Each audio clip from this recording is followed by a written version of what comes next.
Yen nyoto sakjroning atine sampean kuwi tamra beda karo kanggo mbuktekno gelemo sampean nembung kalawan wong tuaku. Nglamar karo aku, Kak. Nglamar kowe. Isyo. Iki lho sing tak kuwatirake.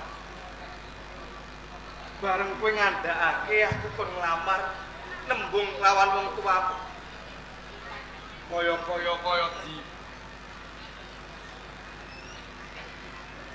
ora bisa mecat meneh mergo kahananku ae ora duweni apa-apa.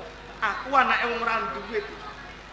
Apa ya mengkone panglamarku bisa ditompok lawan wong atuamu. Dadi sampean ora wani nglamar karo aku. Mergo rumangsani yen to sampean ki wong ora duwe. Iya, Ora mergo duweni bondo donya. sing tak kuwatirake mengko lamun to simbok munggah ana ing Maespati kene nglamar kowe, gek-gek mengko malah tidak siya kuwi sing tak kuwatirake. Ya wis yen ngono ora usah cilik ati Kakang Supomo.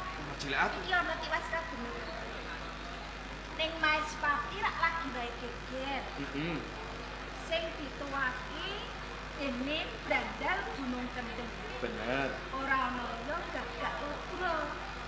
Mergo kuwi Kanjeng Rama kuwi nganakake sayembara marang sapa wae ora mawas sing bisa cilik ngendhake pakartine Brandal Gagak Lodro gedene bisa mateni kuwi undu-unduane ora ana liya aku Kakang. Kudu mateni Brandal Gagak Lodro.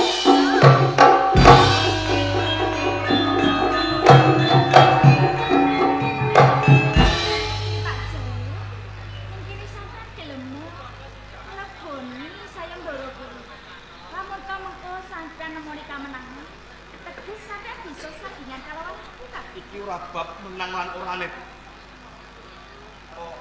Apa ya kelakon ning mengkone aku bisa ngrangket anake Brandal Gagak Lodro saya-saya mateni Gagak Lodro. Ya kene to. Semune sampean kok ora percaya tur kaget